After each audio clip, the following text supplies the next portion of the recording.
What's up, my people? It's your favorite light and boogie in this thing. Welcome to another amazing episode of the Can't Be Broken podcast, where we are shining light on the darkness that is domestic violence and abuse. If you've never been here before, welcome to season 2. We got 3 simple goals to educate, empower, and encourage. We're here to educate anyone who's never been in abusive relationships, don't understand why people get in them, how they stay, why they don't get out. We're going to find out. We are here to empower all of our survivors to stand up and share your story without shame, fear, guilt, or judgment, because you are strong, you are powerful, and your voice deserves to be heard. And to anyone who is currently suffering in silence, listen, you're not alone. You are not crazy. Abuse is not normal. Your feelings are valid. And despite how it may look and feel in this very moment, there is always a way out, and we encourage you to safely seek support. So come on with me so we can hop up in this thing, because we got to rise above these insecurities, release the burdens of shame and guilt, and revive our God-given power, purpose, and passion the confidence way. We about to light it up. I'm listening. When I find something that I know and that I'm passionate about, I love talking about it because I love to educate and I like to Yes. come from a real perspective because in the world of social media, everybody says that they love real until it's too real, or it's good that it's real when it comes to somebody else's household, but now you on my porch and now you in my business. Yep. So um I like to approach the everyday person because the everyday person, we're looking at certain names, certain people, Mhm. idolizing certain lives and not knowing what's going on behind the scenes and what they're having to do to maintain that image and that lifestyle. So we're looking at everybody else. Meanwhile, what they do is based on our gaze.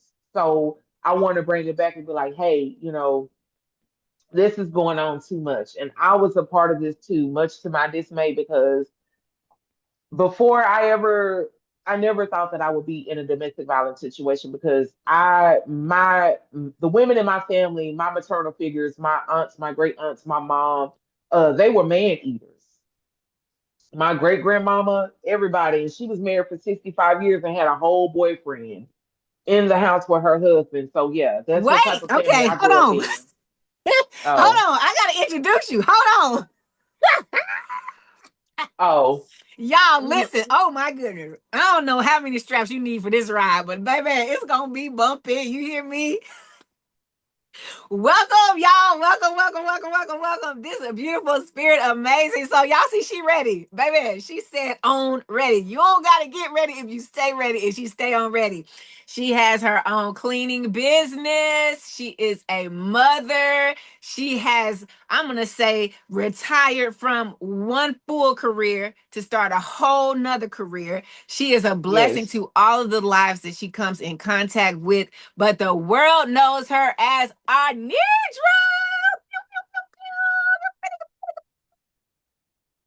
Girl, y'all listen. I don't even. I had to pause her 2 times. I had to pause her 2 times because she ready to go. She ready to go. But y'all, this is Arnedria. It is such a privilege and honor, sis, to have you on the show. I'm super excited to have this conversation, and I can see that you are too. So, with all that being said, I'm gonna unpause you and let you take it back away. Come on now, Grandma. What? Oh, Not Lord, being married with a yes. boyfriend in the house. Yes, ma'am. Um, so we grew up thinking that this man was our uncle, and it was, I guess, a well-known secret. I guess the Gen Xers and Boomers on up knew who he was. So us millennials on down, we thought that, yeah. So, when you get older and you piece together, okay, well, so and so ain't so and so and so and so sister. Uncle so and so is so and so's brother, or mama or grandmama or daddy so and so. So I asked one day, I said, Mama, because I remember I hadn't seen him like since like a certain age. And so I'm like, Mama, whatever happened to Uncle Buckwheat? And she was like, Girl, he dead. Oh, And I was like, because my family, we just say stuff matter of factly. Y'all will probably see that. I'm sorry. Um, And so I'm like, so mama, I know so and so with so and so's, I put the trees together, the branches. And I'm like, so who was who brother was Uncle Buckwheat, Medea's or Pawpaw's? And she said neither one. That was Medea's man. So to circumvent, I said all of that to say I came from a family of man eaters. So, and I was also a daddy's girl. My dad passed away 14 years ago, April 4th. He had metastatic colon cancer. So I was a big Mhm. daddy's girl. So I didn't have to do too much because one phone call solved it all. And Yes. whatever I didn't want to call my daddy for, I was able to handle myself. And then not only that, but I come from a family with a certain bloodline that we don't have to do much. So I never thought that I would experience domestic violence. Hmm. So, the conquest is to, in most cases, from what I've seen. It's not going to always be, the victim is already broken down or she comes from some disenfranchised life where, Hmm. she experienced poverty or she's missing a parent or she doesn't have a proper education or, she, had to or she started off with trauma early on. It doesn't always happen that way. Although some of those things did happen to me, but it doesn't happen because domestic violence is not a monolith. Um, it doesn't have a certain income cap. It doesn't have a salary cap. Any zip code, any socioeconomic demographic, any political affiliation, any educational background.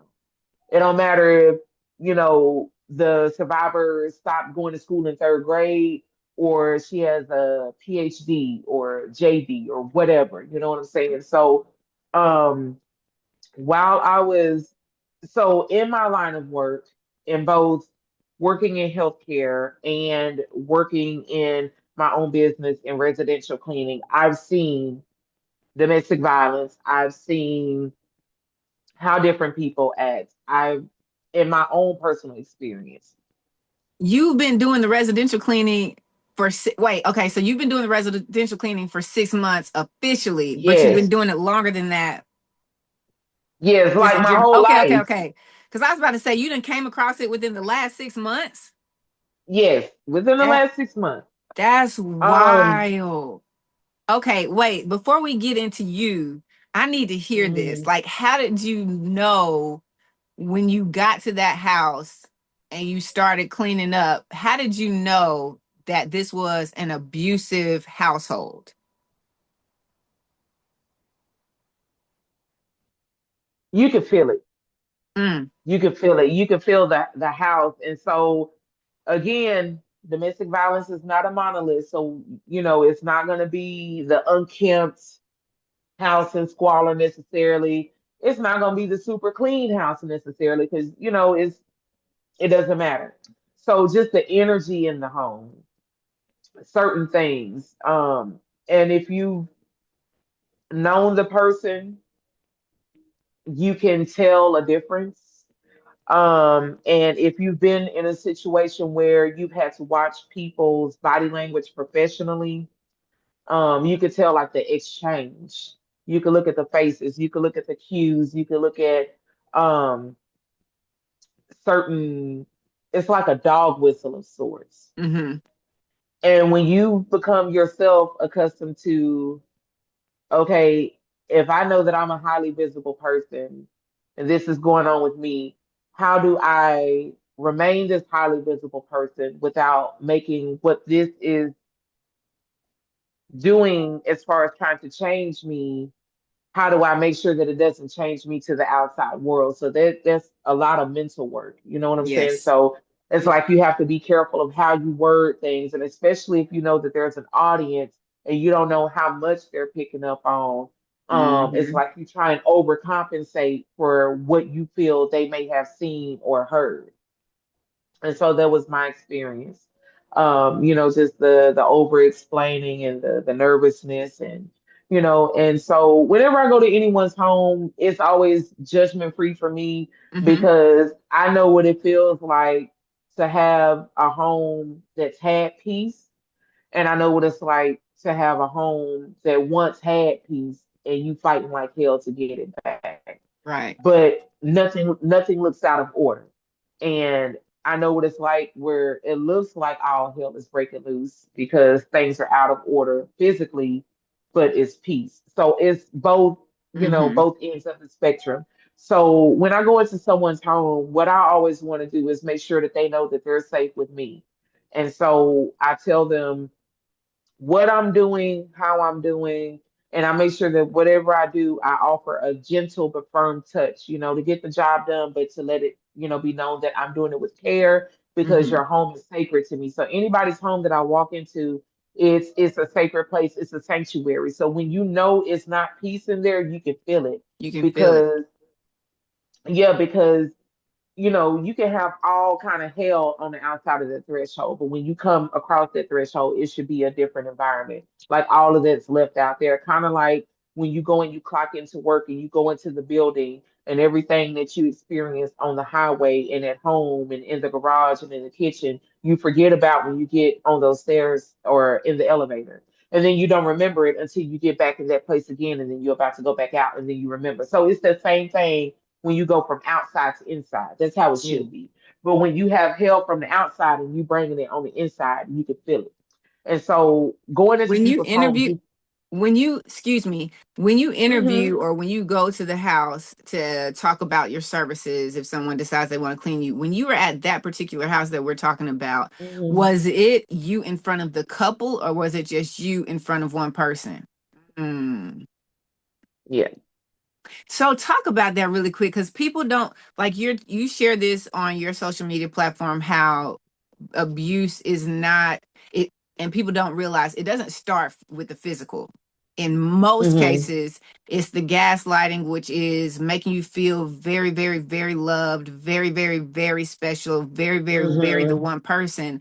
And then it's a mental manipulation that starts to take place and you don't realize it's happening. And then once they're able to see that they have a certain level of control, they start testing the waters on how much they can control even more, even more, even more. With you being in there though, and having experienced it yourself, you're now on the outside looking in. So again, like I feel it too. Like if I'm listening to somebody share a video or tell a story, I'm like, ooh, it's not my place necessarily to say anything, but red flag, red flag, red flag. right. How was it when you went in there and y'all are having a conversation about what you're here to do and how you plan on making this space more peaceful? Tell me about their interaction with you with the other person in the room.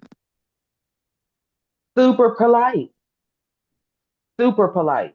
Best behavior, HR, like, you know, super polite, very mannerable, like nothing out of order. Hmm. But you could still, you know, Were you ever alone? Like, did the abuser ever leave you alone with the person that was being abused while y'all were talking about your yeah. services? hmm hmm And so with that particular situation, because I realized, where I was, like the first thing that I started to do, for myself, when I had the opportunity to be to myself, because, I cleaned, I prayed, Hmm. and specific things, that I saw, um, I just, prayed over those matters because I'm like, from what I've seen, if I had seen it and I had felt it, and I'm on the outside looking in, you know, and I know how I feel, Hmm. I can only imagine what it looks like when there isn't, that extra barrier or that, that extra set of eyes or person, you know. Yeah. So I prayed over that experience, and I'm just like, whatever trauma, whatever bad words, whatever ugly things that, have been spoken in this room, in this house, um if, Lord, just banish it, bind it Yeah. up, and reverse that for good memories. Because I'm very passionate about what I do. And for anyone to let you in their home is it's a big thing. It's a spiritual thing. And so once I Mm-hmm. became aware of like who I allow in my home, I was more careful about whose homes I went into. Mm-hmm. And so, whatever home that I go into, even if they present as welcoming, but I feel, it's Yeah. something else. I just, I genuinely, I pray over it, and I pray over those people, both of them, not to look at one as right or wrong, even though there is a person that's in the wrong, but a lot of times that person needs more prayer. Sometimes, of course, the person that they're harming as well, but they really need that prayer because they have something going on, and if they don't have it in check, and if it's not checked on a mental and spiritual level, it's going to get worse, and it's costly at that point. So I'm like, let me pray for this person because I don't want to look at him, with a judgmental eye, and I don't, want to cause alarm to, the spouse, the partner, and I want her to know that she's safe with me. And so I want to present her to let her know because she probably already feels compromised in her home that I Mm-hmm. am safe in her home and I'm not, she has autonomy with me, she has safety with me, she has concern and delicacy with me. And so that's what I presented. And so um it's been all right, but I still keep like that watchful eye, Yeah. and and I'm just let her know that she's in my thoughts, or I randomly send encouraging things because whenever I feel she may be experiencing something like that, because you kind of feel it.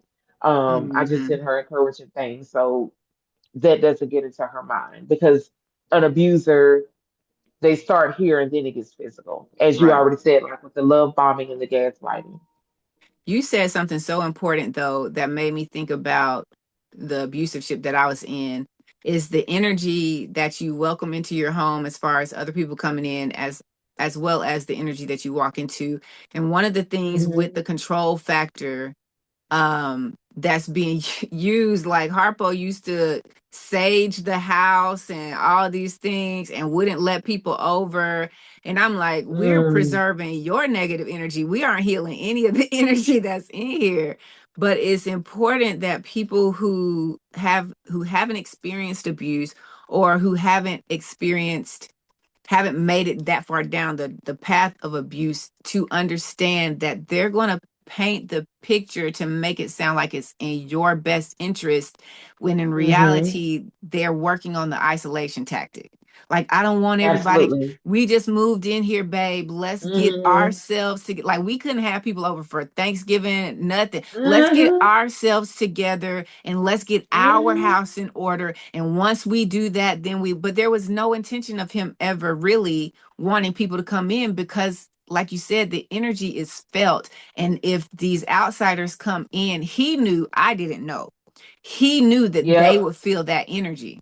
Yep. And when you're out of it, as you do now, you can realize, oh, this was a whole Hmm. setup. It wasn't It even sure about was. them. It was about them Hmm. not finding out or disclosing the truth about you to me or Correct. whatever other victim is out there. And so I just wanted to pause Correct. on that really quick because that was so important that you said it. And people might be like, yeah, Hmm. people bring in energies, but when it's an abusive person, Hmm. they're wanting you to believe that I'm protecting you and us so From the that we can world. grow. And in Because I reality, care about our family, and I don't want everybody in and baby, Joker was telling some, I want to create our own little ecosystem. We was going to implode. Like, you hear me? That's what his mindset was. Let's just create our own. It was almost like he didn't want family. I want us to be our own yeah. ecosystem. No, no. So it's cut off, cut off, cut off any source of village. Hmm. We can do this ourselves when no, everybody, we're all, God created us to be in community and village. Like, God created us Hmm. as a village so that Hmm. we can support one another in that village. Right. And a lot of times they don't want that. A lot of times it's No. isolation, isolation, isolation. And if you are in a situation where you feel like your your autonomy, or your ability to have the same friends, your ability to call your mom whenever you want to talk about anything. Anytime you Baby, feel like you got to sneak around to call a parent or a best friend or a family member that's been there long before the person that you call yourself in a relationship with, that you got to, don't even, that you need to I cut had that that off experience. effective immediately. Yes, because I made that mistake. I did too. Mm-hmm. So let's get Mm. back. I just wanted to talk about that just because it was a different, it was an interesting different perspective. But let's Mm-hmm. get back to you. So you grew up in a house where the women were strong. You grew up, you got your education, you got a good job, all these things. Do you remember Mm-hmm. seeing abuse? I mean, other than the fact that your grandma got her, I don't even. Baby, grandma was gangsta. Other than the fact that grandma got Mm-hmm. her live-in boyfriend while she's married to a man, did you Mm-hmm. see any abuse that you can think of in your home or go ahead. Go ahead. Yes, ma'am. So within that household with my great grandparents and also with my mom and my dad, it was domestic violence. And so my mom and dad were high school sweethearts. They graduated in 1980, got married in 1980. Um, I was born 4 years later. I'm the oldest of four. They divorced when I was four. And my mom also had, another partner, my younger brother's father, that was abusive to her as well. Wait. Your biological father was abusive to your mom? Yes, They were yes, high school sweethearts. So when they graduated high school, they got married immediately or college, they got married? right. High High school. school. Mm-hmm. They got married. They had Mm-hmm. you they were married for 4 years and then they had you? Right. And then I was born. Yeah. So it was abuse going on in those years. And then Do you remember seeing the it? I do. I do. I remember a few fights in the kitchen. And so with both of my parents, it was issues of infidelity on both sides. And so it was a lot of fights about that. And especially like I think this was like mid 80s, mid to late 80s. So, one or the other catching one or the other at the club with somebody else, or, they split up and get back together. Hmm. And Just just a toxic. lot of back and forth. It was very And they were toxic. young, very, very They young. were young. They were They young. And hadn't. so I didn't really realize that until, I became older than that age. I'm like, what would I do, from 18 to 23, Hmm. back then. And I became a parent at 23 as well. And so, but I didn't have the experience of being married. And of course, not my high school sweetheart, although that's what I wanted, but thank God, it's crazy. Baby. But anyway, Well, no, not anyways, because one thing is so important that we have to come to realize we got to thank God for holding back the things we begged him for, for real, and he ain't unanswered let get to prayers. us. Mm-hmm. God be like, Unanswered nah, you don't prayers. want that. But God, I do. Oh my gosh. God, like, no, you don't. Please. Please, But I please, Lord, but please. I love him. You think you And do. it's a You don't mess. know what. Okay, Oh my gosh. So baby. you were so between the age of 1 and 4, because if you were born 4 years after they were married Right. and then they got divorced 4 years after you were born, between the Mhm. ages of 1 and 4, you remember this. I do. Like Because it's my so memory goes important. back to two. Mm-hmm. I have to sit on this because so many people stay in these relationships for Mm-hmm. they think they're doing it for the The kids and they kids. don't Mm-hmm. realize that even when they're that young, there's you're hoping that they don't remember it, but it's you don't know what core Right. memories become core memories. You sure don't. And we There's are no choice. damaging our own children thinking that it's better to have a two-parent household than a healthy Yep. single-parent household, when in reality Right. you're going to end up being a single parent most of the time anyway. So go ahead and Correct. quit, like cut the trauma off, at least the direct trauma, as early as possible. Correct. Y'all, Correct. are y'all hearing this? She was 4 and she remembers. All of it. Mm-hmm. And then my great aunts and uncles, because my great grandmother, she had seven children. My grandmother was the oldest, my mom was the oldest, I'm the oldest. And so there were three girls, four boys from my great grandparents. And so the boys, for the most part, were always in and out of prison, but they could always come back home, of course. And the girls, had to grow up and figure it out and stay gone or whatever, of course. So Golly. whenever they came back home, them, their women, their children, and I haven't seen any of the kids since then, since I was like real little. But they would all come to my great grandmother's house, so like, and they were, you know, pimping, drugs, thieving, tooting. I can't say the other word. Yeah, just a whole bunch of mixture. Again, because yeah, my family came, my maternal family, and my paternal side of the family, they got their stuff too. But like my great aunt, my grandmother's baby sister, two of my great uncles pimped her. So when you What? ask about, oh yes, ma'am. So when you ask about Her abuse, so I'm brothers her brothers, her pimped her brothers, her out. brothers. Correct, correct, correct. Southside Fort Worth, yeah. Mhm, mhm, yeah. Yes, I'm writing all of this stuff in a book because I'm like, it has to go somewhere. Because it's not, it's so much that I've observed and I've seen, and I would ask questions. And when you ask her certain questions that the people who were adults when you were a kid, they never expected you to ask those questions or Hmm. notice certain things, and so they were never prepared to have to answer those things. So whenever I would ask certain questions, I could tell by the answers. You know what I'm saying? Yep. So yeah.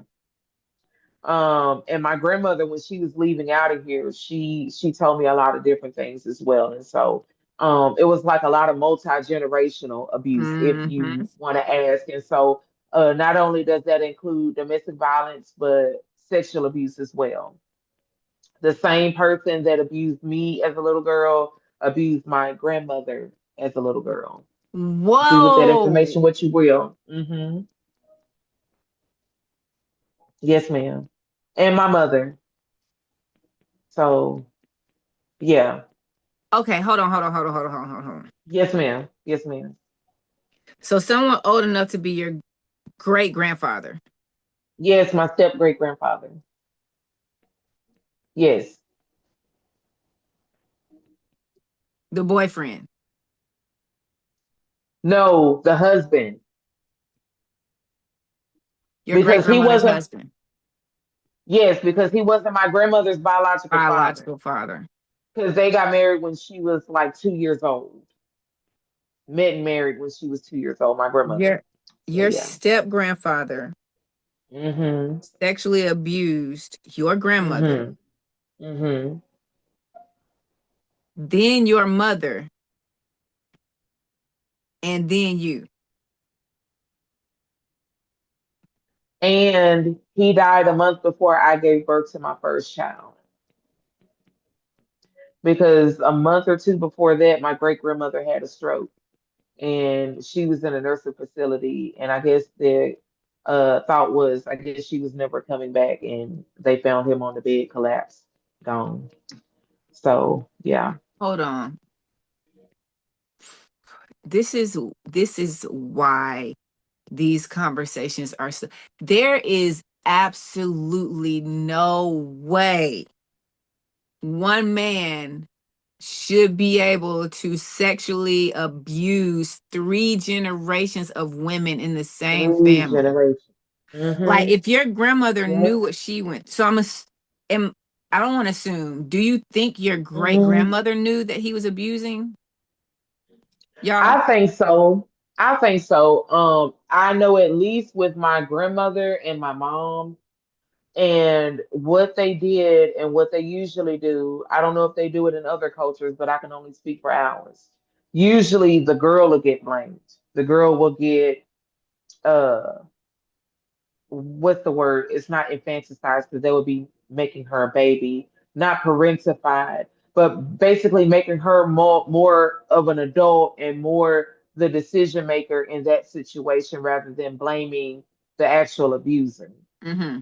Mm-hmm. because he provides financially and because he gets the big pork chop at the dinner table. Um, and so my grandmother was made to be the villain.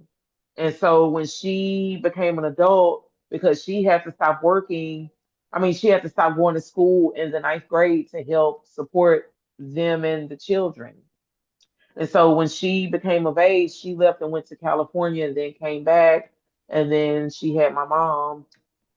And then, she had her own set of trauma because, again, a young black girl in the early 60s in the South, and then my mother and my mom, she's a beautiful woman to this day. And like her whole life, she was beautiful. And I feel like because of the events that happened in her life, it made it harder for her to advocate for me. And I realize that now in my 40s, but when I was a little girl, I I was like, how could she, not know or not do anything about it? And I can only imagine in those situations where you're not going to be heard and you still feel like a little girl instead of realizing that you're the adult this time around, that you can take your power back or do something different. But in my mind, I'm like, maybe she was paralyzed by fear. Maybe and so my mom, she was this beautiful young girl, like all of her pictures. And so my step grandfather abused her as well. And I think my grandmother was aware. But again, because it provided a lifestyle. My step great grandfather abused my mom. Her uncles abused her. And she would go back and forth between my grandmother and my great grandmother's Hold home. on, hold on, hold on, hold on. Wait. Yeah. The amount of generational abuse that is taking Abuse. place is Yes, yes, yes. sickening. Yes. Not And so on me even talking about this, I fell out with my whole family about this because I'm the person that, stopping it mm-mm, is ending mm-hmm, with you. Because mm-hmm. you just said that your great uncle was pimping out your great aunt. Now you done step back down the next generation to where your uncles are pimping out, basically sexually abusing or pimping out your mom. Yeah. Outrageous. Outrageous. And my mom didn't tell me until I was an adult. And so Because how you those had that uncles were conversation in with a and out of kid? prison. You're right. And so for the majority of my childhood, the one that was abusing her the most went to prison for 13 years, no, for 14 years when my mom was pregnant with me. So by the time he got out of prison, he didn't have access to me. So that was the cycle broken. Um, and my mom told me about him when I was an adult, but by that time he was already dying of stomach cancer. Somebody got his ashes. I don't know. Because, yeah, I wasn't going to the funeral. I wasn't buying a shirt. I wasn't finna buy a fish plate. You can go No, to not the hell shirt. expeditiously. Yeah, Not no, the shirt. I don't have it. Like, I'm sorry. let's okay. Yeah. It's Baby, a I it's a feel like this lot. gonna So need to I'm trying be, to yeah. You because of course this is a space where there's no judgment. And right. for anyone listening, we have to help them understand the reality of abuse. It's Mm-hmm. easy to ask, why in the heck would your great grandmother let your grandmother Right. keep coming around knowing that her husband was abusing? It's easy to ask, Correct. why in the world would my grandmother, knowing what she went through, allow her daughter to Mm-hmm. be around? And it's easy to ask, why in the world, Right. knowing what, now I got three women who know exactly what this man is doing and they're still letting me come around and be abused. Right. However, the missing important key here is the psychological abuse that happens before the physical. And when Correct. you're in a space mentally, like you mentioned about your mother not necessarily healing from all of the trauma that she had been through to be able to really protect you from it. When you're in a psychological space like that, you feel Hmm. like you don't have the power to save your Right, daughter. right. But like, well, because they're gonna shun me, or I'm not gonna have any help, or I'm gonna be alone. So really, I feel like silence and compliance, um, it's not necessarily being complicit, but it comes from a scarcity mindset. It comes from worrying about if you're gonna have enough as in, am I gonna have enough people that are gonna back me up with my decision, that I'm not gonna fall on my butt by standing out here going against the grain by myself, calling this person out who's kind of like basically the head of the family, The sitting at the head patriarch. of the dinner table. Yeah, grilling sandals. You know what I'm saying?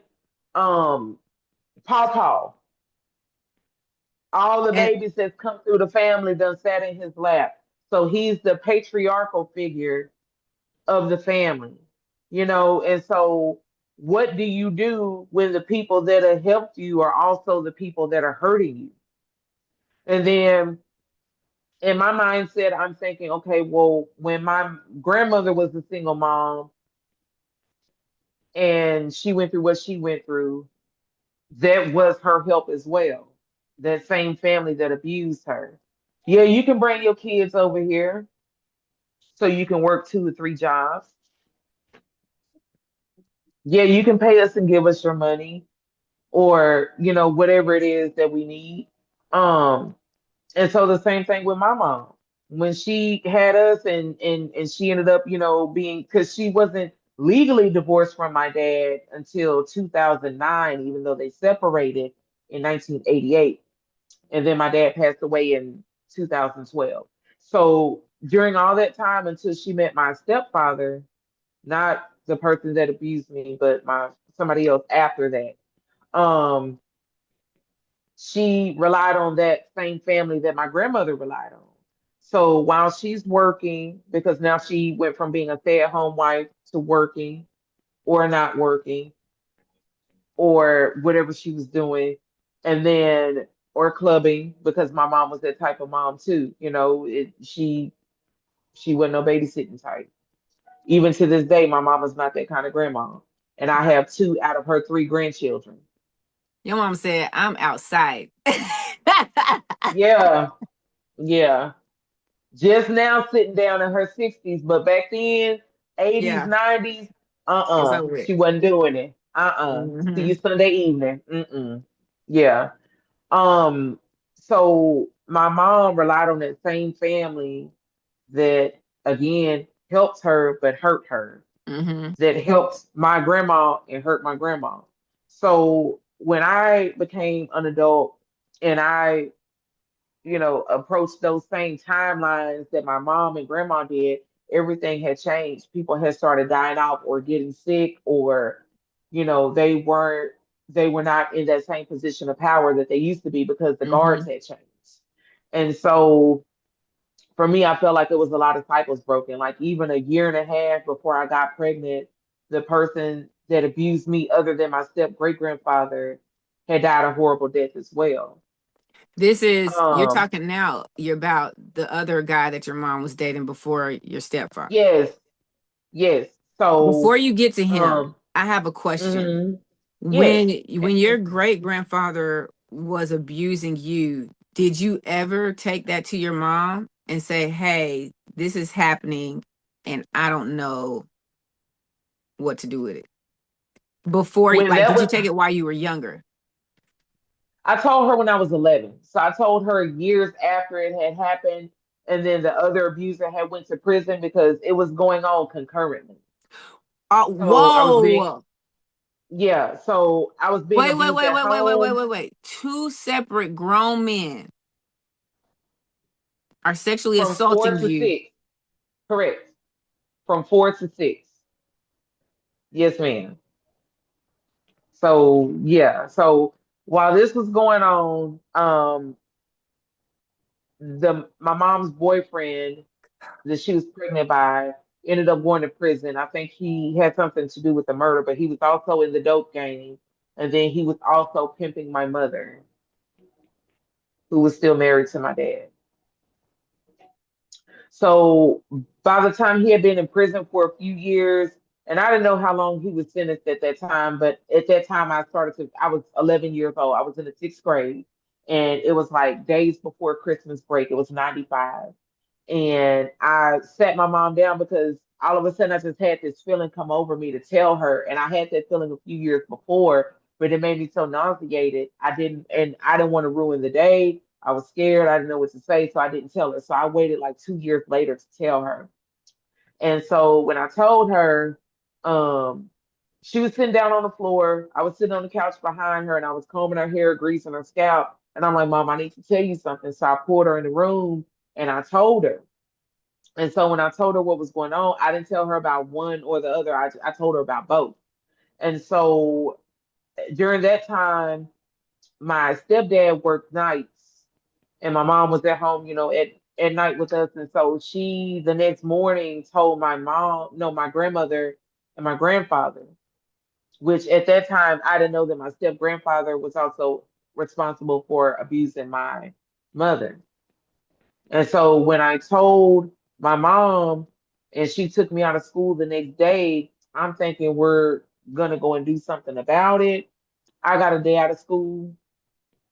I went to go and visit my grandparents, sat there for a little bit, and that's my 9 year old. And then we went on about our day. Nothing else ever mentioned of it. Um, So we didn't so it was, actually, you thank you. told her, Mm-hmm. but she never responded in a way to help you navigate what happened. Mm-mm. Mm-mm. And then She y'all asked went me over what your grandparents. happened. The next day, yeah. So we went to my grandparents' house the next day. We just went to go and visit. She told them. My grandmother asked me what happened. And then, she expressed, her disdain about it and how upset she was. But then I feel like in that conversation between my mom and grandma, my grandmother did tell my mom to do something about it. And my mom was that type of person. It's like, I got it. I know what to do. I'm gonna do it. I'm gonna do it. And then nothing ever came of it. And so he was in prison for another 8 years. And then he got out. I was 19 years old when he got out. And my mom, because my little brother at the time was a teenager, he was 13 because again, she was pregnant with him when he went in. Um, she would meet up with him to go and get money from him, but she wasn't telling my stepdad what was going on. So one of those times she had me in the car with her and we meet him at a gas station and I see him and me as this 19-year-old young woman went back to feeling like a 4-year-old helpless little girl. Like I was frozen, I was paralyzed. And I asked my mama because I'm like, when she got back in the car, she was all outside skinning and grinning and going on. And I said, Mom, if you know what I told you happened to me and you know what I said was true, why would you bring me around him? I don't know if it's the truth or not, but she told me, well, I told him, I asked him about it. He said he was sorry. And I don't want to curse on your program. So I'm like, Mama, that's unacceptable. That's what I'm gonna say. And then she begged me, well, don't say nothing to your stepdaddy and don't say nothing to your daddy. Um, let's go Wait, wait, shopping. wait, wait, wait, wait, wait, Hmm. wait, wait, wait. Wait, please. Yes, ma'am. It's a lot, and I know you weren't expecting that, but yes, ma'am. I told y'all I didn't know what this ride was about to be like. It this I feel like, and I've said this before on the podcast, that our generation is the generation that gets the opportunity to make this shift. Yep. Because one, let me just say, everybody needs a therapist. Everybody Mm-hmm. needs a way to navigate the trauma. Because if you didn't make the decision to open up Mm-hmm. about it at 11, to face it again at Mm-hmm. 19, and Mm-hmm. confront, quote unquote, your mom about it, you could easily have a daughter or a niece and be like, hey, this what happens in our family. This is just, Yeah. and we're not doing anything for your mother. And you can hear just by the way that she acts, you can Mm-hmm. hear the trying to discover who she is and what Mm-hmm. freedom is to her, because that was taken away Right. from her at such a young age from so many Right. different men in Right. your Right. family. Right. Right. Right. Right. So it's there's a level of responsibility that she has to protect you, knowing how it made her Mm-hmm. feel. But then there's also this voided space of, I understand to a certain extent the mindset of what she's doing and Right. why it's unhealthy and why she Mm-hmm. knows it's unhealthy, but she keeps doing it because she has the amount of trauma suitcases your mom has. Baby. I'm sure we can't even count it. And so So with her can. carrying that every single day of her life, Mm-hmm. she's Mm-hmm. just it's like people on drugs. Like they're literally trying to Mm-hmm. find a way to escape the pain that they don't know how to express or comprehend or Right. communicate. Right. And in this situation, for her to have some, how was was your stepfather, do you feel like he was a healthy role model, or was he wasn't No. anything? No. So my stepfather, he was and still is to me. I don't know if no, because they've been together since '91, and so his thing was, well, I work, I provide, so I don't have to really interact, or that's my contribution. Yeah. Um, and so it's like still to this day, you've been in our lives all these years, and you still getting to know us because none of us are biologically his, the four of us. Mm-hmm. Um, and so it's like, he's taken to the younger two, but then the older two, mm-mm. And so a lot of stuff that my dad did to my mom would tell my stepdad. And so my stepdad would, treat me and my older brother, well, my brother that's a year Mm-hmm. younger than me differently, I guess to avenge my mom, whatever she said about my dad. So he wasn't really positive. And he's one of those type of people because I noticed my very first narcissist is my mom. So my stepdad is my mom's number one flying monkey. So whatever she says without question, without rebuttal, without resolution. She said it. That's just what happened. That's what it is. I'm not going to question it because I don't want to be on her bad side and I don't want her leaving me. So, boom. Dang. So, to answer your question, no. Hell And he no. got that Sorry. mentality, and your mom out here meeting another man to get money, even though he providing. Then she takes you with him, and all she can say is he said he's sorry. And I don't even think that interaction ever happened. Right. And so, like a year or two after that, my mom she calls me because her car was stranded. So it was like October of 2000. No, this is like a couple of years later. So like October 2006. So she calls me. She's stranded. Her car breaks down. I come from work. I pick her up, and she's like, "Well, we got to go and get your brother, and we got to go to JPS Hospital. I don't know if you from here, but our county hospital, John Peter Smith Hospital, it's a level one trauma center. So she's like, well, we got to get there.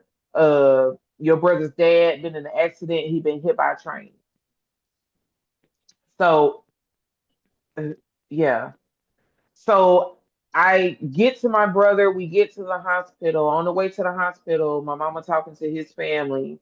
And she's like, well, because the couple of years that he was out of prison, he had started working for a local waste management company, a trash truck. So he was driving it. And so the trash truck is designed where the driver's seat is on the right side. And so he was crossing a train track that didn't have a gate and it didn't have I don't think it was a horn on the train or anything like Mm-hmm. that. So when it came, it hit him, it flipped the truck and spun it, and they had to airlift him to the hospital.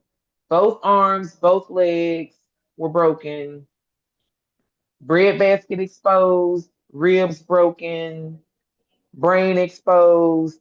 So I never planned for this type of event ever happening in my life. And so when I take my mom there, it just so happens that her car breaks down on the day that this happens. And I'm the only person that can go and get her because she's not gonna call and ask my stepdad to take off work to come and take, you know what I'm saying? So Because we're all going to the hospital to see your brother's dad, who is also the person who correct, abused you. correct, correct. I just want to make So sure everybody listening is keeping up and they yes, ain't miss ma'am. the important. Okay. Yes, ma'am. So we get to the hospital. He's in ICU. He had to be resuscitated twice. They weren't going to do surgery that day because they were like, well, we want to make sure he's not brain dead and we don't think he's going to make it through surgery. So we get there, and from down the hallway, you can see his body wrapped from head to toe like a mummy from down the hallway. Like I said, brain exposed. So all of this is in ACE wrap. It's You his amazing that he didn't die.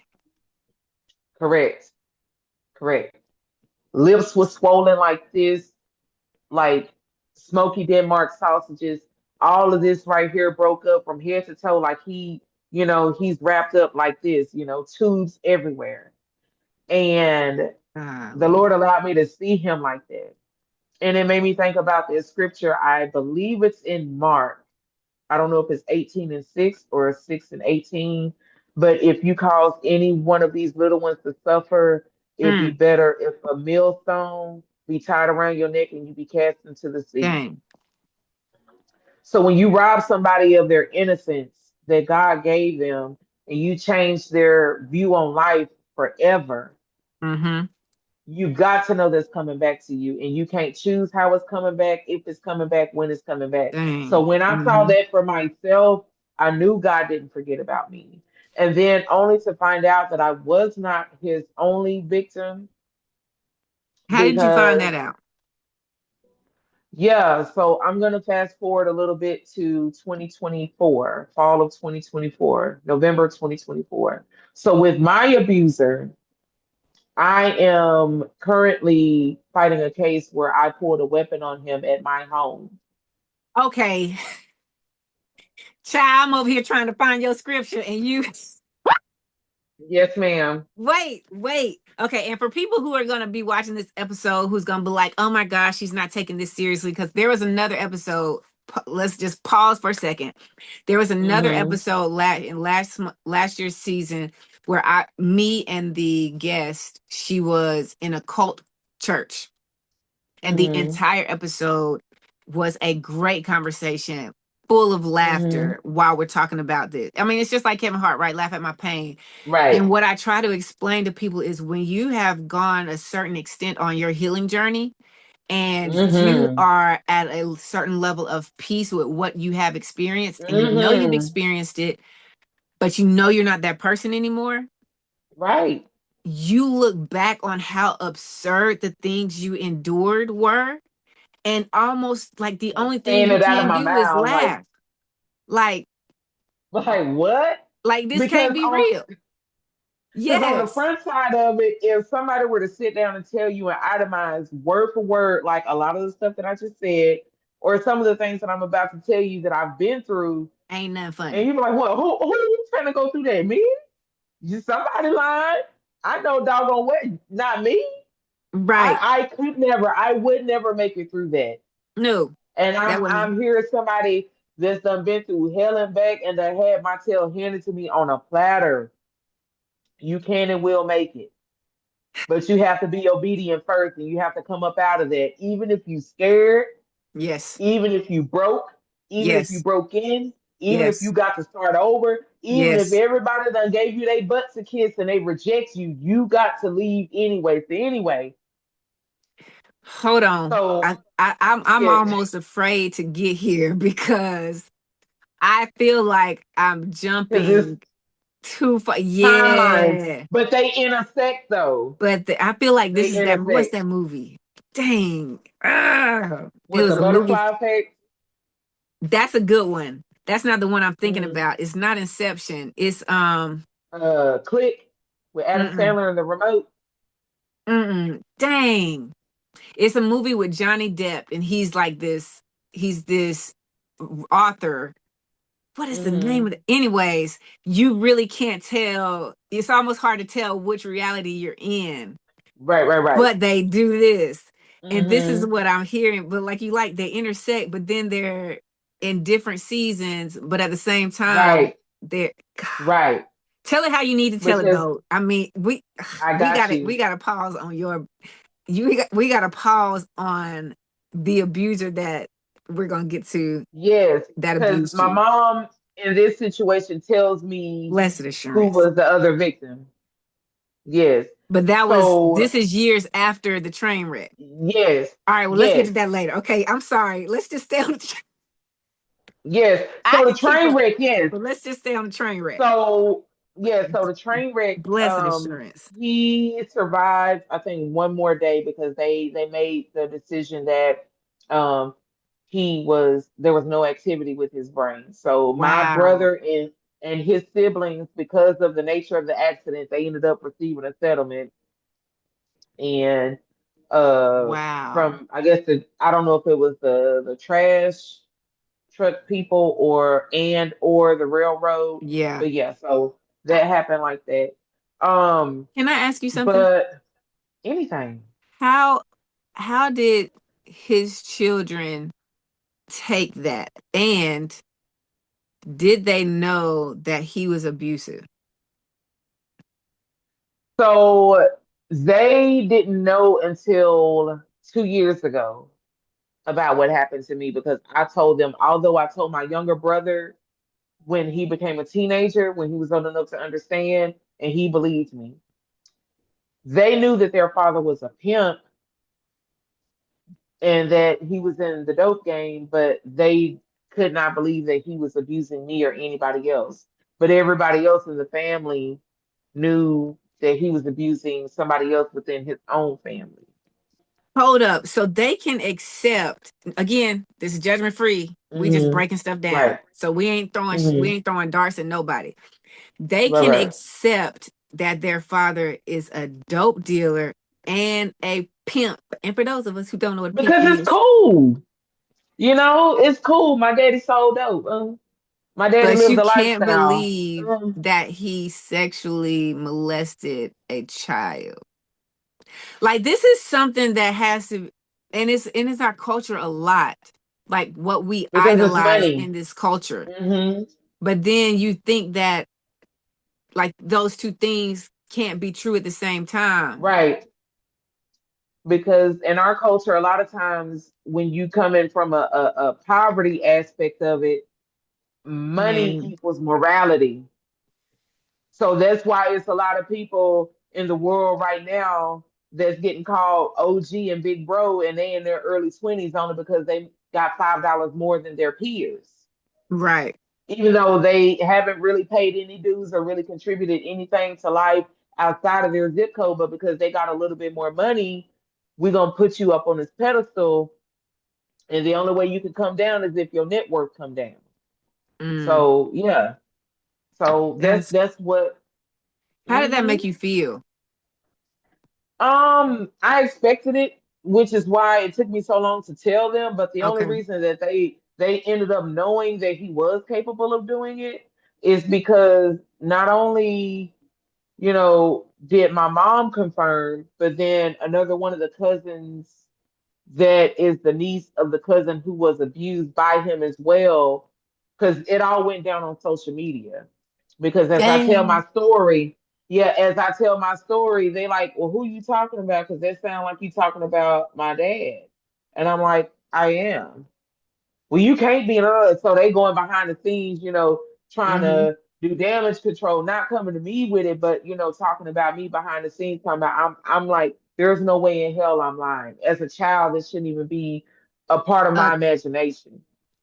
and And so the yep. other cousin, because the cousin that was abused passed away because he lived a life of addiction, and he was super smart, super gifted. He was like the family beautician, but he passed away a year before anybody ever spoke up for him. Hold on, hold So on, hold his on, hold on, hold on, hold niece, on, hold on, hold on. Wait. yeah, yeah, The Your mom's boyfriend who went to jail, but before going to jail, sexually molested you, got your mom pregnant, got out of jail, then got hit by a train, sexually molested a boy in before his family. going, yeah, when he was younger, yeah. And then to keep that quiet, let him drive his cars, bought him clothes, shoes, gave him money, gave him dope. And then because that was my cousin to me too, and so he ended up passing away from an overdose in his early 50s. Survived HIV to die of an overdose. And he told his niece what happened to him because everybody in the family looked away. So I didn't know that my mom knew about this particular situation until 2024 because I had to have her drive me downtown to report because, my case had just recently happened at that time. And I'm asking her about it, and she's bringing up one family member. And then I just randomly asked her, I'm like, Mama, did you know about JoJo? She said, What you mean? I said, Did you know that so and so was abusing him too? And my mama, she used to be a professional liar, but now because she's getting older, nowadays they just say whatever's on their brain. They don't really think about it. And before she could think of a lie, she was like, Yeah, yeah, I knew.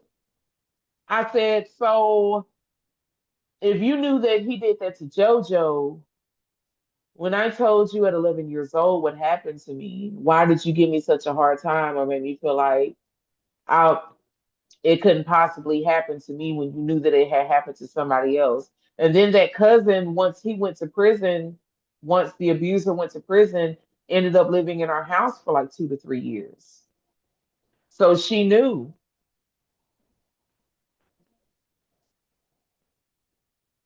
What was her response when you asked her that? Silence. And I'm like, oh Lord. And so in my mind, I'm like, okay, well, I'm in my 40s now. God only knows if I don't even expect an apology. I don't expect Mm-hmm. an explanation. I don't expect atonement, anything like that, because like you said, I've already made peace with it. And because the Lord allowed me to see him avenge me in real time, and I saw this man on his deathbed, um, I don't feel no way about it. Whoever do believe it, don't believe it, whatever. Mm-hmm. But I know that the Lord spun the block about me, and so I don't have to vindicate or make sure that nobody hear me. And so I just keep going on and knowing that I broke the cycle on my own with my own children. That I have a 17-year-old son that's 6'3", 260 pounds. He'll be graduating next year. Nothing's ever happened to him. No one's ever put their hands on him in a way where he felt like he was unsafe. I don't even let anybody talk to my kids crazy. I have a 9-year-old son, the one that I share with my DV abuser. And so I don't let anybody talk to him. If I have to go against teachers, which I love teachers, but I know that there's been situations where if it's been more personal than professional, and I have to, come up there and have, a little, you know, Mm-hmm. just a little friendly, I support you fully, but you can't, not him, no, because he's a good kid. And so I make sure that I'm fully present for my kids, sports events, academic events. Um, we sit and have dinner together, even in going experiencing homelessness before, doing this by myself. There's times where I've been in lack. I try and make sure that I have everything that they need. And when they come in this house, that they know that they're loved. If they need my attention, they have it. If they need an advocate, they have it. If they need somebody to hear them, they have that. Um, even if it's me by myself, I don't care who I'm going up against. I'll fight the devil himself about my children, and they know that. And even my mom knows that because when she started going through things, um, for one, she told me she thought I put a root on her. And I'm like, no, mama, I pray for you. I pray for your well-being. I would never wish harm on you because wishing harm on you because we are blood connected, that means it happens to me too. And not only that, but she'd also say, well, I just always thought you was this perfect mom because, you handle this and that, differently. And there are things that my mom did, that made her a great mom in my eyes. But those things, as far as like abuse, and I Yeah. feel like, in some situations she was my first bully. It kind of primed me up to be in the situation, that led me to be here today talking to you. Domestic violence. Because listen, y'all, you don't know what you don't know, and if you're Hmm. not exposed to healthy, you have a certain level of innate instinct that something's Hmm. unhealthy or not right. But if you're Hmm. not exposed to healthy, you don't really know what you're looking for. Right. Just like if a child is not exposed to anything but poverty, drugs and pimping, let's go. Fast money, let's Right. go. Like Right. you don't Right. really Right. Right. believe that you're capable of getting something Right. an alternative way. And so Like school. What's that? I say that, right. I say that to say Yeah. this. She the fact that you can say there are still aspects about her that you consider her to be a good and a great mom Hmm. is phenomenal. That you can Hmm. say that through all that all of y'all have been through Yeah. for four generations, and probably even more than that. If it's starting with your great grandmother, I'm pretty sure it didn't Right. start with your great grandmother. Way on back. Yes, Way ma'am. on back. I believe it. But also, it's hard for our children, and I'm saying this for any parent, whether or not you've been abused or not, but specifically to the ones who have been abused, it's hard for our Hmm. children to be able to have that life, that better life we want them to have, if we don't shut it down now. Like you Correct. got to put your big girl everything on, big boy everything You on, got and to. say it stops with me. I'm going to work on healing Hmm. myself so that my trauma Hmm. doesn't spill over. Because I can't let it go down like that. I absolutely cannot.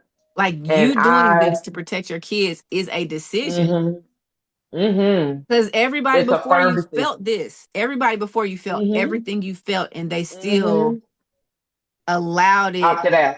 to dictate what you were going to experience and go through, which Hmm. then Hmm. allowed you the opportunity to experience it outside of the family, which Hmm. then allowed you to reproduce from experiencing outside of the family Correct. another generation. Correct. But at some point, Correct. we as the people who have been abused have to take some level of responsibility and accountability for us Absolutely. now. It Correct. wasn't your fault what you went through. However, how you Hmm. move forward from it is your responsibility. Hmm. And people don't want to talk about that. Absolutely. People want to be like, I They went through don't. this, I went through this. And Right. okay, yes, we did. You did. It happened. Okay. We're So not what dismissing it. now? But what you gonna do from this point on? Correct. Correct. What are we doing now? I had to say that and highlight your decision to be like, this is not down my bloodline. Maybe it might be somewhere else in Mm-mm. the family, but Mm-mm. this line right here is it's not, it's stopping with It's me, done. Period. and we got to make that Period. decision. So Absolutely. okay, so back to where you were. You're protecting your kids on every single level, and that's important too, like Mm-hmm. to be present, especially now, because Mm-hmm. now we live in a world of access. Yes. And it's scary what these little babies can Mm. get. Like, it's not even can get a hold of, but what's being pushed in front of them. Like, you can't even Yes. watch kids' cartoons now with literal movies without them cursing in it. and the movie is rated PG for the children, but then you Correct. got them sneaking curse words in there. And I'm like, Right. why are we doing this? Or suggestive behavior, adult like content, even if it's Yes. for preteens or tweens. I'm like, oh no, baby. Yes. Mm-mm. Mm-mm. We have to be the filter for our families. Mm-hmm. So you're protecting your kids. The the person you had your oldest son with, was Mm-hmm. he abusive? No, and he wasn't very present either, and he passed away 5 years ago. He had a car accident. Wow. Um, But he mm-hmm. wasn't present. Did y'all have a relationship? Yeah. We had a relationship. It was brief, and then he moved out of state. And so I stayed here, raised our child, and then I would let my son go to where he lived and Mm-hmm. stay the summer. And there was a stint where he, was in prison as well. And so when he was in prison, it was 2 years. I feel like during that time, the communication got better. I feel like he had more of a change of heart and he made more of an Mm-hmm. effort. And then he was out for a few years and then Yeah. he had a seizure behind the wheel and ultimately passed away. So, yeah. Hmm. Holy moly. Yeah. Yeah, yeah, yeah, yeah. So, yeah. So when I tell you I'm thugging it, I am, and I'm not, it's not Girl. trauma Olympics or anything like that. But it's a lot of stuff I never thought that I would go through. And so Mm-hmm. sometimes like I really just be looking at myself and I'm like, after all of that, and you You still still here. like kicking? Yeah. You still Because if you here. had told me that this Ain't would no be way. my life, because I had everything mapped out. I went, I was supposed to be, but I'm like, but anywhere that I am, as long as God is there, I'm where I'm supposed to be, and my steps Amen. are ordered. And so, even with the places that I felt like I may have made wrong turns, or ruminate and reflect and be like, okay, well, if I had made this choice, would I still have this same outcome, or what would be changed had I made a Mm-hmm. different choice? Even with those thoughts, I'm like, I still wouldn't go back and change it because the transformation and the renewing of my mind that came with Yeah. it. I'm one of those people that when I'm comfortable, and I used to be. I used to be. I'm like, I'm gonna be like this, and I'm gonna be right here, and you're gonna have to force me and pull me out of it to make me want Yeah. to change. And so the transformation that ultimately involuntary change or situations that brought along, like I wouldn't trade it for anything. And then definitely Mm-hmm. with the children that I have, I literally thank God for them. And so I'm like, in the timeline that we live in, the generational disparities that we have between sometimes our generation and the next, or even like our parents' generation and the one behind us, where there's a lack of respect, and I don't have to worry about that with my kids. And I Yeah. don't have to worry about things academically or physically or mentally because we have open communication. I make sure of it. Even when I get on their nerves, I'm like, I Yeah. don't care, we talking. I don't care. And I make myself present Yeah. and I make sure that they hear me and I'm real with them and I'm honest with them. And so, even making sure that they feel heard, where I come from a family where, kids are to be seen and not heard, or, oh, you don't know what you're talking about. Or if you sound assertive, especially being an older Black girl in that generation, you fast, you grown, you talk too much, and so to make sure that my kids have a voice, There's and I so much. Arnedria, there's so much in what you just said hmm because all I'm seeing as you're talking is you're to be seen, not heard. But hmm then I want you to talk to me. Like, why you ain't tell me this was going Right. on? Then you get like parents get mad at the kids for staying quiet and trying to figure all hmm this crap that they shouldn't be figuring out with their other Yeah, peers, figuring it out. Like you raised me to be quiet. You raised me not to be able to correct. talk to you. Right. And then my voice didn't matter. Or because I'm a kid, Yep.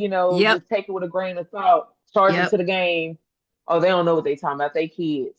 That Y'all ain't been through part. nothing, and so, when my children come and tell me anything, undivided attention. I'm putting the phone down. If I need to put my TV on mute, whatever, I'm looking at them. My body is pointed towards them. Okay, what is it? What's going on? Okay, so where do I come in at? Do I need to Hmm. help? How can I help? And they're like, no, mom, because they know their mom trained to go. So Yeah. that's how I am, because I know what it feels like to have somebody physically there, but emotionally just not there. My mom, she did, the physical things. We went to museums. She made sure we had nice clothes, and gave us nice things for the most Hmm. part. But like the emotional stuff, my mom didn't provide that. And Right. so, what I wanted to do with my children, even if we go through anything, I want you to know that this is a safe place. This is your home and your sanctuary. You are wanted. You are loved, you are valued, you are a part of me. And so I care about you. You are not a mistake. You are not my mistake. You are a part of God's plan for my life. And I have to do right by you if I want God to do right by me.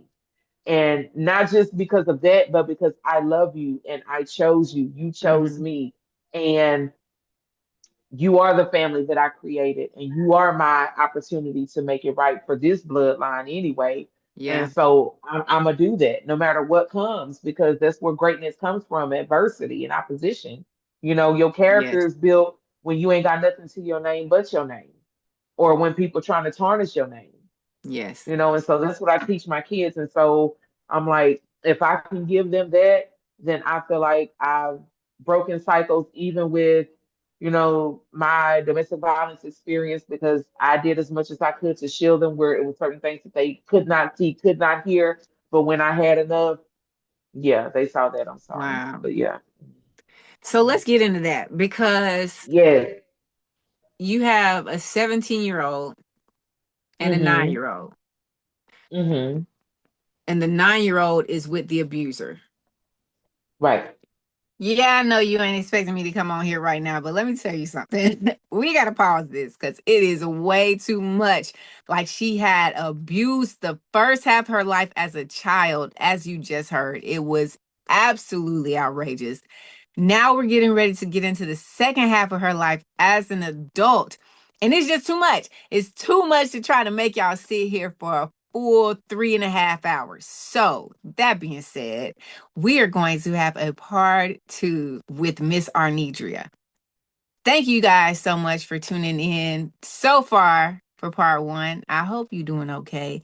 But hey, this is the kind of stuff that we have to talk about, especially in the family. Like, why is there so much abuse in the family generation after generation after generation? It's sickening and it's unnecessary. But because we have spent so many generations sweeping stuff under the rug, hiding it, being ashamed to talk about it, we continue to allow the abuse to happen, knowing exactly how it made us feel, but denying that it could ever possibly happen to our daughter or our niece or our cousins.